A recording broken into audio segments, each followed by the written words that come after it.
There we go. Hello, folks. Thanks all for joining in. See some people. Hello, Hope. Hello, Tani. Hi, Tani. Good to see you. Hello, Joanna. All right, all right, all right. Welcome to Saturday afternoon. I had a, you like the hat? I do too. I'm not a big hat person because I don't look good in hats. I don't have the hat face. And then I saw this and I put it on. And I was like, yeah, there you go. And it goes kind of with Texas, you know, down here and deep in the heart of Texas and San Antonio. It kind of goes with that, you know. So yeah, I love it. All right, I wanted to offer something again. Anyways, we'll do some updates maybe at another time, but I wanted to offer this about it's choice, not scripture. Someone had emailed me and they're wondering why they're feeling a particular way. Thank you, Hope.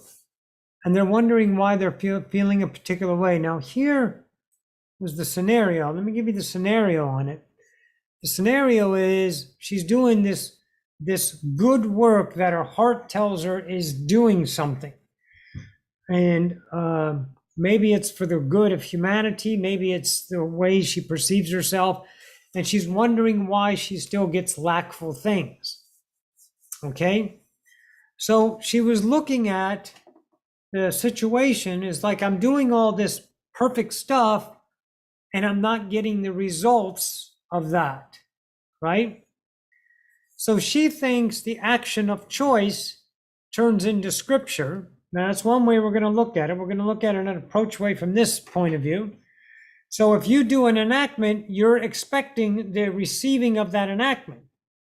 And that's not law of attraction. Law of attraction doesn't enact actions in reciprocating manners of equal.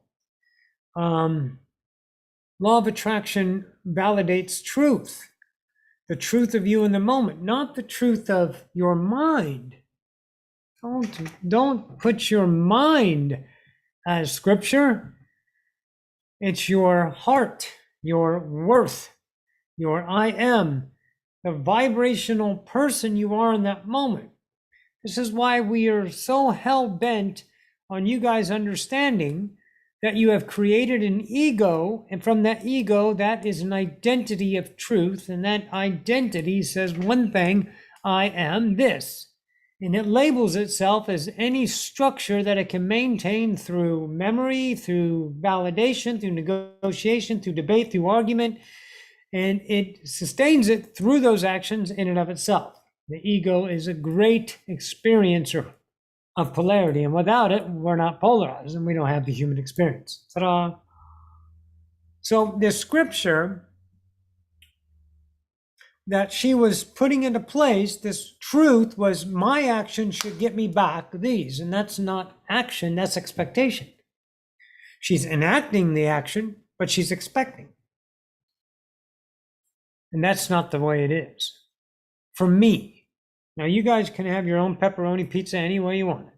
And I need you to know that. But this is an offering. This is a light reflection. I'm a beam of light in your universe reflecting an idea. Whether you scoop it up or block it, you know, is irrelevant. It's up to you. So we need to look at that idea. Expectation is vibrating lack. It's saying I'm not enough. I'm doing this and I expect this to return. It's not about the action that's defined in an emotional arrangement that says truth. That's the truth of the human. And again, since we started out separated and all we know is human, we're acting from that from day one.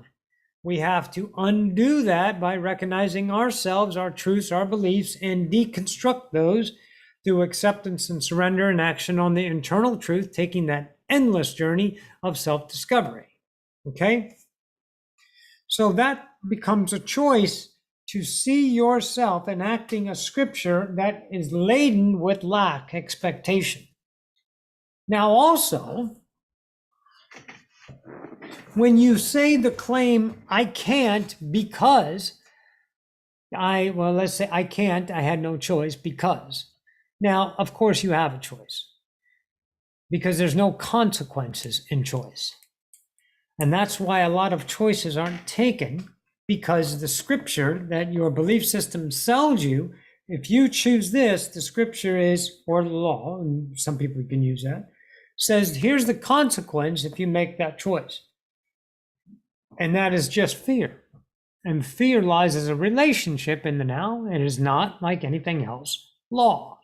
It's a way to experience reality. It's a relatable truth that gets you a certain emotional status that says, I'm afraid, I'm scared. So you make actionable choices based upon your truths. Always.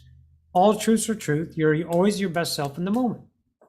So that choice becomes an idea of a choice. And that choice can be shunted by scripture.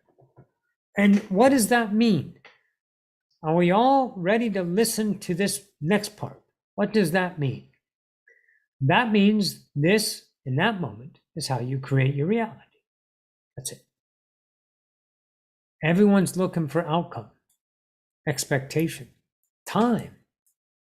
Only way you can have an expectation is have a validity memory of time, using time and memory to have an outcome in the probable future that your mind puts together. Perfect. That's what we get to do. We get to experience ourselves as hope. We get to experience ourselves as successful if we do this action to gain that. And when we get there, we are that self. All of those nows, what are they? They're like any other particular noun. Experience. That's the simplicity of it. How relentless is the unconditional to know that whatever you think you're doing, you're just doing. In the simplest terms, you're always doing. You're always experiencing I am, no matter what. But we grab things and change the value of them. As a human, our value puts things in a measured scale of higher and lower, good or better, best, worse, atrocious, suffering. And we navigate our choices through those by the postulates and the scriptures we put into place to navigate our reality. So everybody is creating their own little bubble. Every single idea is their experience. It doesn't lead to consequences. It doesn't lead to outcome. The memory puts together that. Your time puts that together for you, so you can claim that in another what? In another now. Now. A series of nows that the memory and time put together, having those two tools in this third density that we're experiencing, the space-time continuum, to allow you to have consequences, to allow you to have futures and pasts. But no one's ever been to tomorrow, and I've never been, and neither of you have been to yesterday. We relate to those things as an experience of the now. Mature yourself in this notion. If you're really interested in ascension, it is an action that's predicated on an idea of whatever the fad is that says you're spiritual. That's bullshit. That's another sales job from history. Changing itself, selling you a new version of an old scene to get you to move in the action. It's not the idea of a person that's deceptive or malicious. It's just the creators putting out their truths and people attached to those and attract to those and avoid those and have an experience. We're not talking about the mass collective. We're talking about fucking you. You. You are the only one that is responsible for creating their own universe. And I was so afraid of that word of responsibility. My biggest absolute failure was the failure with my students that I considered students when I was teaching, that I couldn't get them to see the way I saw things.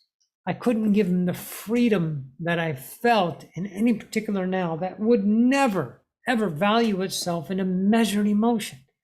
This total, absolute stillness of isness, this perfect peace that's undescribable and never, ever can be contained. The isness of the now, fucking amazing. And I could not give them that. Well, because it's not my universe. And I'm not responsible for anybody. And then I was afraid to be responsible for myself because my responsibilities in life were weighted. And that measuring idea of weighted responsibilities was, of course, tied into my ego and my identity on how I would be viewed. If I did a good job, if I got my homework right on my flute studies, or, I made a new recipe and does Tommy like it? Did it taste good? All these things were valued. And I weighted myself in responsibility. And the phenomenal part about responsibility is it's not a responsibility, it's an ability to respond. Now, I took that from Bashar. I want to talk about Bashar and other channelers in a minute. But that was a beautiful thing in the moment. I was like, I have the ability to respond in my moment. There's no laws except for the laws that allow you to say there's no laws. Those laws, the 5 laws, are unconditional. They don't have any conditionings on them. Human laws tell you you can or you can't. The laws of mankind, humankind, are conditioning. And I took those laws and I was very conditioned to those ideas because they were scripture to me. And if I failed, I was devastated.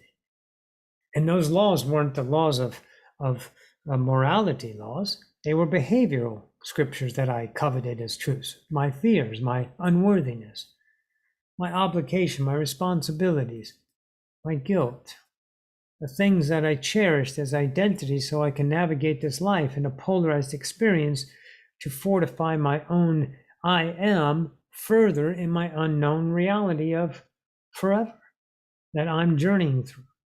So this journey, this moment, this actual talking I'm having right now is just another part of my I am, getting to know the possibilities of not only myself, but the possibilities of creation. Now that itself is priceless, but it's not enough because it's not tangible for the human. The human works in tangibilities and measurements, things that they can grab onto and they can assign. And that becomes weighted, and that value is moved through the collective as years go by. Things that were hot are now dead. Things that were dead may come back and be hot again. We might come up with a new thing and move into it. I remember I had, do you guys know that it was my music in my 80s is now oldies. It's been 40 fucking years since the 80s. That's phenomenal. It's been 30 something years since I had my first phone. Isn't that fantastic? But I look back at that and the phones were like, oh my God, it's a phone and we can actually carry it around. And now, it's commonality. And there's not valued as much as it was when it was 30 years ago. So the value of things, everyone has a phone. It's what you have. So now I see that humanity measures things and puts things, and I have an ability to respond to those things. But the truest form of self-discovery for me is to relate it to yourself through the persona. And I'm still developing persona I have the fourth school I'm working on is called personality or persona, rather, persona development. Deconstructing the personality is all the truths you've been. That's your ego, and that's the work that I've done for the last umpteen fucking billions of years, I suppose, to get to this point that I've allowed myself to see these things from an enriched point of view of absolute, undebatable truth. Now, in that moment of persona development, I can feel a reality that was unwavering in choice, where it becomes choiceless.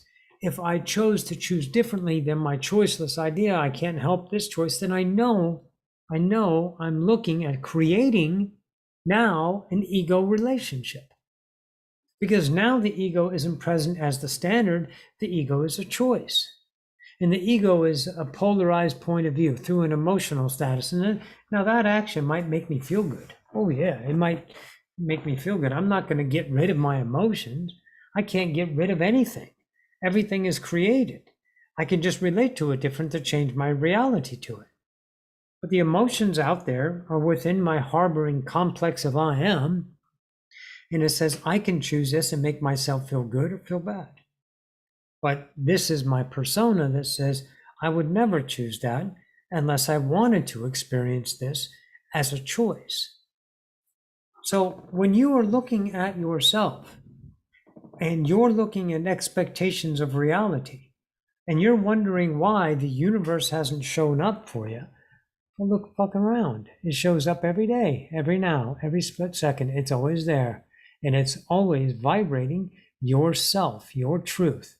Now, don't put those in consequences and don't put those in measured ideologies that you can contain and label and then explain your reality and logic your reality and become some idea of here's how it all works.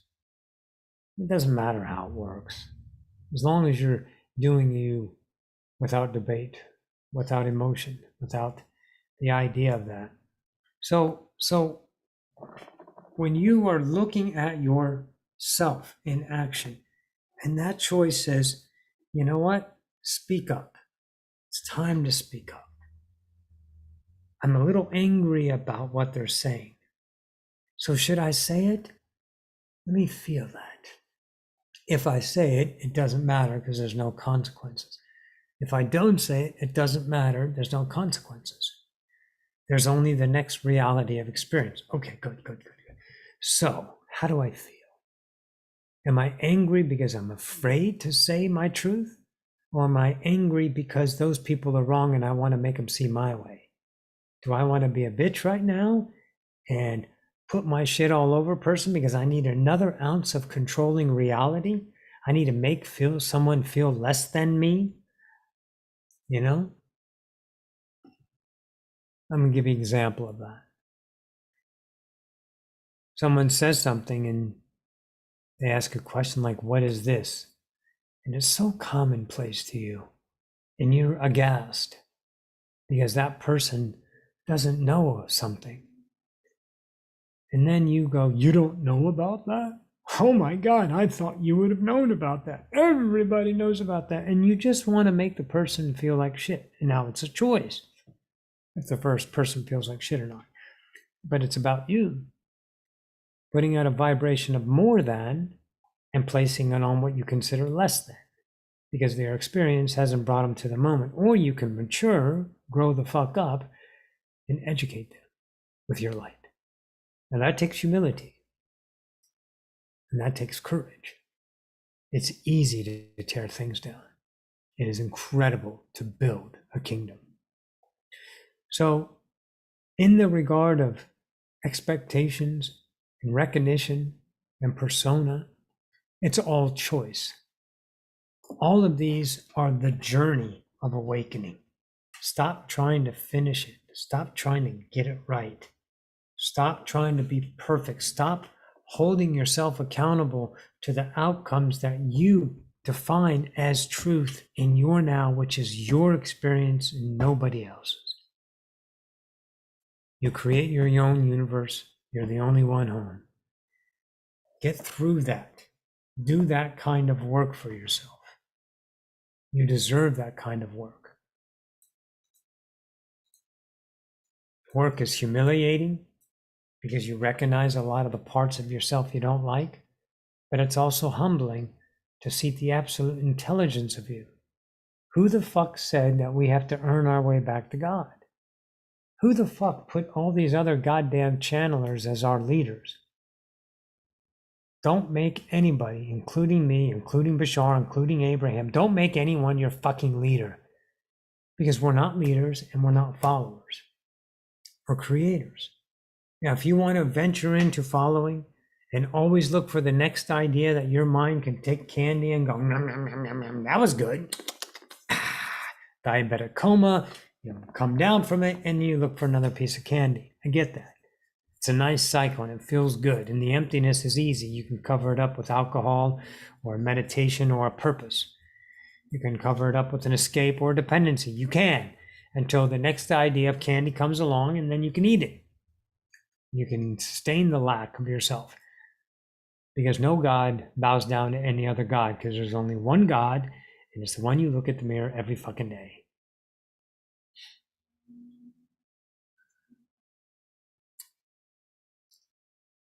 So do that for yourself. I want to, as far as the school, I have school one, the curriculum written and the workbook written for school one.